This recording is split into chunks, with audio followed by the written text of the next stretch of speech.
Open a machinist's toolbox almost anywhere in the world today, and you will find the fingerprints of a single Rhode Island clock repair shop. The wire gauge stamped on an electrician's spool of copper wire, the taper machined into the spindle of a lathe, the thread form cut into a worm gear inside an elevator or a steering box. All of them trace back to standards one small company set more than a century and a half ago. That company's name is still attached to those standards today. And yet, by the spring of 2001, the corporation that had carried that name for 168 years sold off its own trademark, its own products, and its own legacy to a Swedish conglomerate, and quietly renamed itself into a shell with no name recognition at all. The standards survived. The company that invented them did not. This is the story of Brown and Sharpe, the Providence firm that helped decide what the word precise actually means in American manufacturing. And then, after a 17-year labor war that still stands as the longest strike in the country's history, disappeared from the industry it had defined. The story starts with clocks, not machine tools. In 1833, a machinist named David Brown and his teenage son Joseph opened a small shop on South Main Street in Providence, Rhode Island, repairing clocks and watches and doing whatever light precision mechanical work the city's businesses needed.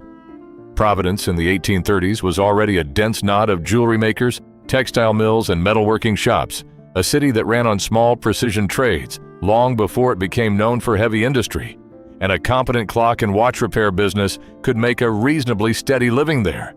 It was, even so, an unremarkable trade.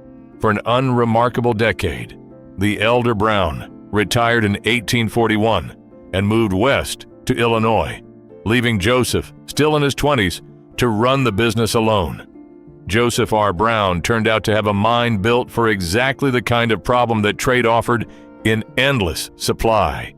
How do you make a measurement? And then how do you make that measurement mean the same thing twice? In 1848, a teenager named Lucian Sharpe joined the shop as an apprentice, learning the watchmaking trade under Brown. The two men would spend the next several decades as partners in almost every sense, but the literal one at first. Brown consumed by mechanical problems, Sharpe increasingly handling the business side of things. Neither man had much patience for on his own. In 1850, Brown solved a problem that had nothing to do with clocks and everything to do with what came next.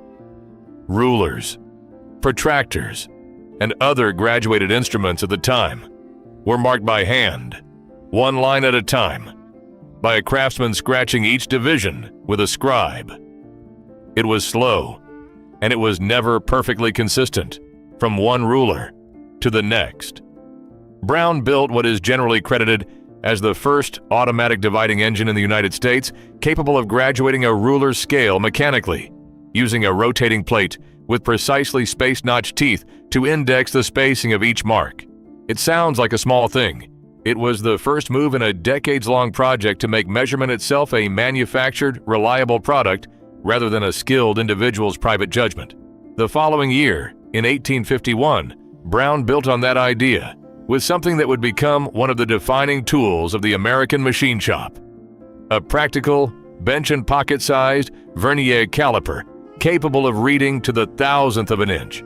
The vernier principle itself was old, a French invention from the 17th century, but it had never been made into a compact, reliable tool that an ordinary machinist could carry in an apron pocket and trust. The idea is straightforward once you see it.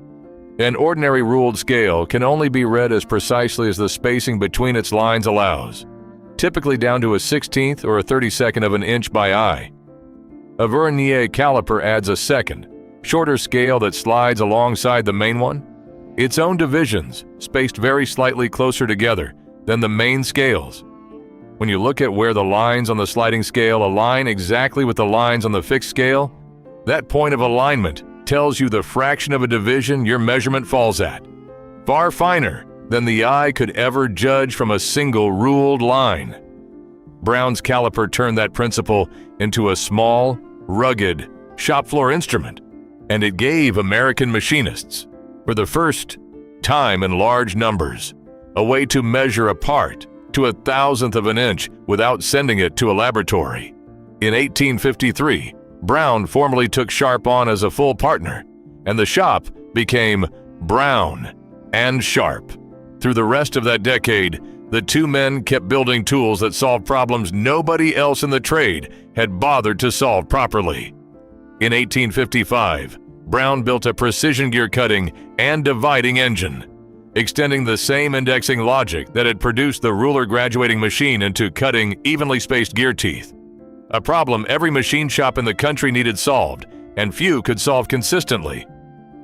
Around 1857, the firm introduced what became known as the Brown and Sharpe Standard Wire Gauge, a numbered system defining exact wire diameters on a fixed geometric progression so that a numbered gauge, say a number 12 or number 20, meant the same physical thickness of wire, no matter which mill in the country had drawn it, whether that mill was in New England or the Midwest. Before a standard like that existed, wire from different manufacturers marked with the same nominal size could vary enough to ruin a job that depended on a consistent fit. The scale caught on so widely that it was eventually adopted nationally as the American wire gauge, and it is still the standard used to size electrical wire in the United States today, which means a piece of ordinary household wiring installed this year is sized according to a numbering system a Providence instrument maker worked out before the Civil War.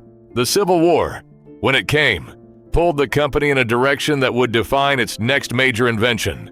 Rhode Island's arms and tool makers were, by the early 1860s, deeply enmeshed in the same push toward interchangeable, machine-made parts that armories in Springfield and Hartford had been chasing for decades, and Brown and Sharpe's own customer list put it squarely inside that world.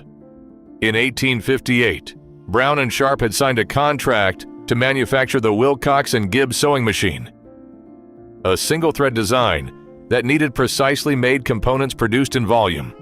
And by the early 1860s, the firm was also making twist drills and other tooling connected to the Union War effort.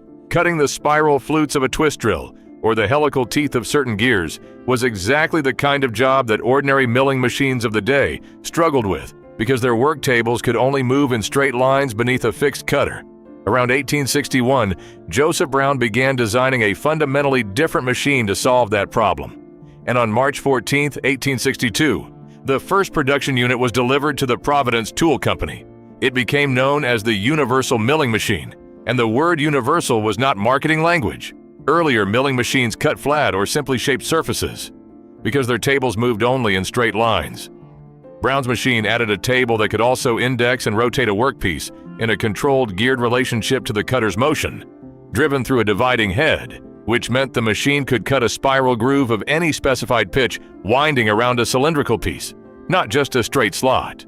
That single capability opened the door to machining twist drills, helical gears, and spiral fluted reamers on a single general-purpose machine, rather than on specialized equipment built for one job alone. Brown paired it with another of his inventions, a formed cutter that could be resharpened over and over without losing its original profile, because its cutting edges were ground radially toward the tool's own center, rather than across a flat face. Brown patented the universal milling machine in 1865, and historians of manufacturing technology have credited it as one of the foundational tools behind the broader push toward interchangeable parts and mass production that carried into the automobile and aircraft industries decades later. The company kept building. In 1866, a former competitor named Samuel Darling joined as a partner, and the firm operated for a quarter century as Darling, Brown and Sharpe until Darling's interest was bought out in 1892. In 1868, the company formally incorporated as Brown and Sharpe Manufacturing Company, with Brown's wife and daughter continuing on as stockholders after his death, and that same year Brown patented what may be the single tool most associated with the firm's name, the practical micrometer caliper. A micrometer works on an entirely different principle than a vernier scale. It uses a precisely machined screw thread, typically 40 threads to the inch, mounted so that one full rotation of a calibrated thimble advances or retracts a spindle by a known exact fraction of an inch. Divide the thimble's circumference into subdivisions, and a machinist can read off a measurement to the thousandth of an inch simply by counting how far the thimble has turned, with far less skill and far less time than a vernier reading required. Micrometers existed before Brown's version, but his design made the instrument compact, accurate, and rugged enough for daily shop floor use, and Brown & Sharpe's micrometer became the tool that put true precision measurement into the hands of an ordinary working machinist rather than a laboratory technician. Between the vernier caliper, the wire gauge, and the micrometer, Brown & Sharpe had, within roughly 2 decades, given the American machine trade the everyday vocabulary of precision it had never had before. The company kept growing through the 1870s. In 1872, it moved into a purpose-built plant on Promenade Street in Providence, a 66,000 square foot brick, cast iron, and concrete structure along the Woonasquatucket River that would keep expanding for the next 90 years. In 1876, Brown introduced the universal grinding machine, a tool built to solve a problem that milling and turning alone could never fully solve. Once a part had been hardened, cutting tools could barely touch it, but a properly dressed abrasive wheel could still remove metal from hardened steel with extreme precision, correcting the small distortions that heat treatment inevitably introduces, and finishing bearing surfaces and spindles to a level of roundness and surface finish no other process of the era could reliably deliver. A year later, in 1877, came an automatic gear cutter. By the time Joseph Brown died in 1892, his name had already made its way, quietly and durably, onto a taper standard for machine tool spindles and a thread form for worm gears that machinists would specify by name for the next 150 years. Lucian Sharpe outlived his partner by 7 years, dying in 1899, after which his son Henry Dexter Sharpe took over as president. Under his leadership, the company kept expanding. Its Providence plant growing from 6.5 acres of floor space in 1896 to nearly 32 acres by 1925, an unusual campus that was never connected to a rail siding or a boat slip, meaning every ton of incoming raw steel and every outgoing crate of finished instruments had to move through city streets first by horse and wagon, and later by motor truck. A constant logistical friction the company simply absorbed as a cost of staying in the middle of Providence, rather than relocating earlier. By the early 20th century, Brown & Sharpe had become, by most contemporary accounts, the largest machine tool builder in the world. Its products used everywhere. Metal needed to be measured, cut, or ground to a standard anyone else could trust. The First World War pushed demand to new heights, as arsenals and armories on both sides of the Atlantic needed gauges, cutters, and grinding equipment to hold the tolerances modern artillery and rifle production demanded, and the Second World War pushed it further still. At its wartime employment peak, the company carried roughly 11,000 workers on its payroll, an extraordinary figure for a firm that had started as 2 men and a workbench 80 years earlier. The post-war decades brought a reckoning that every American precision toolmaker of that generation eventually faced, figuring out what to keep making and what to let go. Shortly after the Second World War, Henry D. Sharpe Jr. succeeded his father as president, and over the 1950s, he steered the company through a genuine reinvention. Brown & Sharpe stopped producing several of its old stalwart product lines entirely: sewing machines, hair clippers, and a chunk of its historic milling machine line, businesses the firm had carried since the 19th century.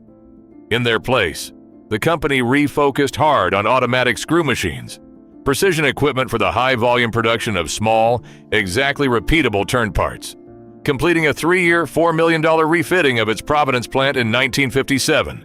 An automatic screw machine is at its core a lathe that runs itself, rather than a machinist manually moving each cutting tool through its motions on a single part at a time. A screw machine reads its entire sequence of operations: feeding stock, turning a diameter, cutting a thread, facing an end, parting off the finished piece from a rotating drum of cams, each cam shaped to trace out the precise motion one tool needed to make. Once set up and running, it could turn out thousands of identical small parts, screws, pins, bushings, fittings, hour after hour with no operator adjusting anything between pieces, which made it exactly the kind of machine and economy built on radios, appliances, automobiles, and eventually aerospace hardware needed in enormous volume. Sharpe also reorganized the company into separate operating divisions, each responsible for its own profit and loss, a structural modernization meant to keep a 19th century firm competitive in a mid-20th century economy. The company began expanding overseas as well, establishing its first foreign subsidiary in Plymouth, England in 1955, and moving through a run of acquisitions between 1957 and 1961 that added AA Products Company, the power unit portion of the Rosaian Company, Howe and Font, and American Twist Drill to its holdings. By 1964, the company had outgrown its aging, multi-story Providence complex, and it followed a wave of other manufacturers out of the city entirely, relocating to a sprawling new single-story plant in the suburb of North Kingstown, Rhode Island.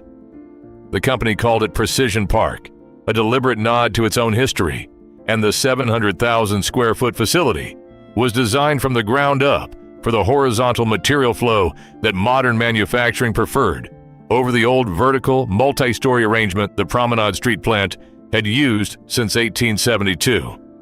Employment kept sliding through this period, even as the company modernized. The firm had already been forced to lay off around 700 employees by 1970 as part of a broader effort to shorten work weeks and preserve jobs rather than cut deeper, a policy Sharpe and his successor genuinely tried to hold on to even as the machine tool trade nationally entered a long, uneven contraction, and unsuccessful strikes in both 1975 and 1979 signaled a labor relationship that was fraying under the pressure of a shrinking industrial base. Then, on October 18, 1981, that pressure broke into open, sustained conflict.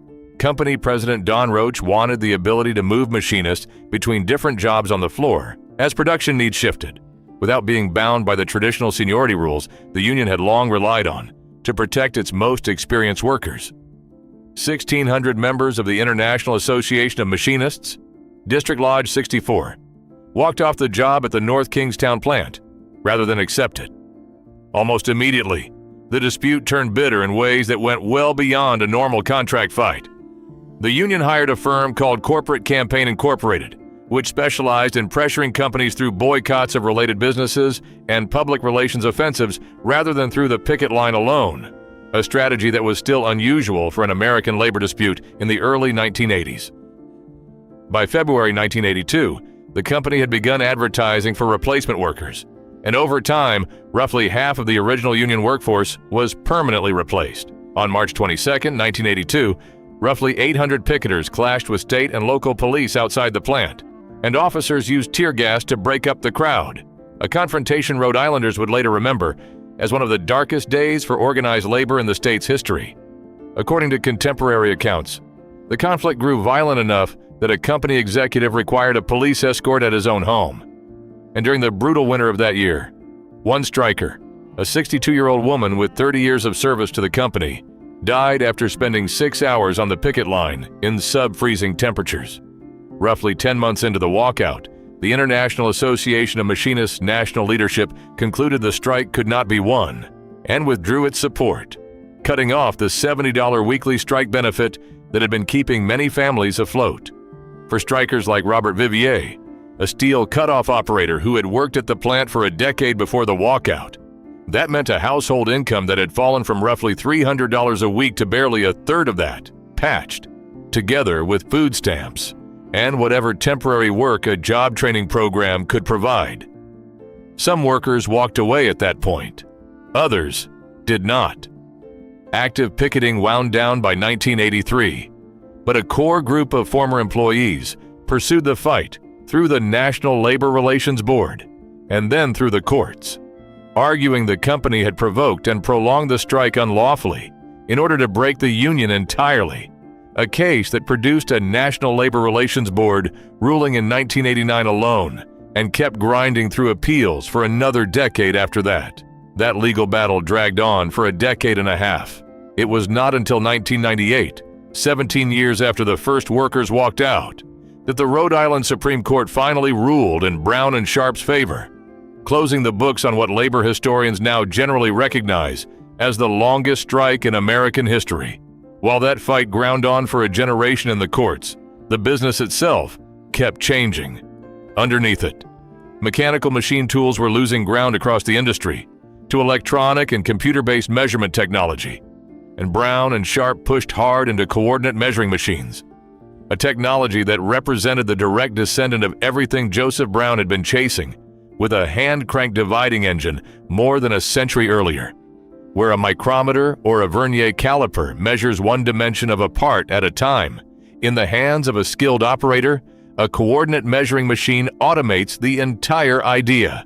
A touch probe mounted on a moving carriage travels along 3 motorized axes and records the exact X, Y, and Z position of each point it touches on a part's surface, building up a complete 3-dimensional map of the object's actual geometry, which a computer then compares directly against the part's original digital design to flag any deviation down to fractions of a thousandth of an inch, all without a human eye reading a single scale. It was, in a sense, the logical endpoint of the entire project Joseph Brown had started with a ruler graduating machine in 1850. Measurement pulled entirely out of human judgment and into a machine built to make judgment unnecessary. It was not enough to offset what the company was losing elsewhere. Brown and Sharpe lost $14 million in 1990 alone. Employment at the North Kingstown plant, which had stood at 3,500 workers in 1976 and 2,000 as recently as 1982, had collapsed to around 700 by 1993. In 1994, the company acquired DEA, an established Italian manufacturer of coordinate measuring machines, in an effort to strengthen its position in the one part of the business that still looked like a future. In 1999, it took a 60% stake in a Chinese joint venture to build a foothold in the fastest-growing manufacturing market in the world. None of it was enough to fix a balance sheet that had been bleeding for years. By 2000, with losses mounting and its stock trading around $3 a share, Brown and Sharpe put its core metrology business up for sale, and negotiations with the Swedish measurement conglomerate Hexagon AB stretched from that autumn into the following spring, with the two sides eventually structuring the deal to carve out a handful of excluded assets, including the North Kingstown facility itself and a struggling electronics division that Brown and Sharpe would have to unwind separately. On April 27, 2001, the core sale closed. Hexagon acquired substantially all of the company's assets, its intellectual property, its product designs, its trademarks, its manufacturing facilities, its inventory, and the Brown and Sharpe name itself. Everything that had carried the firm's reputation since 1833. What Hexagon did not acquire was the corporation. The 168-year-old legal entity that had once been the largest machine tool builder on Earth continued to exist on paper for a while afterward, but it no longer owned the name it had spent a century and a half building. It filed its remaining paperwork with the Securities and Exchange Commission under a new, deliberately anonymous title, B&S Company, formerly Brown and Sharpe Manufacturing Company. A firm that had built its entire identity around making precision permanent and repeatable had, in the end, sold off its own name as just another asset on a balance sheet. The instruments did not disappear with the company. They simply stopped needing it. The Brown and Sharpe's brand lives on today inside Hexagon's Manufacturing Intelligence Division, still selling measuring equipment descended from the same lineage. The taper that bears the company's name is still specified on machine tool spindles around the world. The worm thread form Joseph Brown worked out in the 19th century still shows up in gearboxes, wherever a worm gear needs to mesh smoothly and reliably. And the wire gauge Brown and Sharpe published before the Civil War is still, under its adopted name, the American wire gauge, the system by which the wire running through the walls of buildings across the United States is sized to this day. None of those standards carry the company's full name anymore in most of the places they are used. Almost nobody threading a wire connector or specifying a machine tool spindle today could tell you it traces back to a clockmaker's shop on South Main Street in Providence. The measurements outlived the measurer. That, in the end, is either the quietest kind of immortality a manufacturing company can achieve, or the plainest evidence that even the firm that taught American industry what precise actually meant could not make its own name a permanent fixture in the same way it made the inch, the wire gauge, and the taper permanent fixtures of the trade it invented.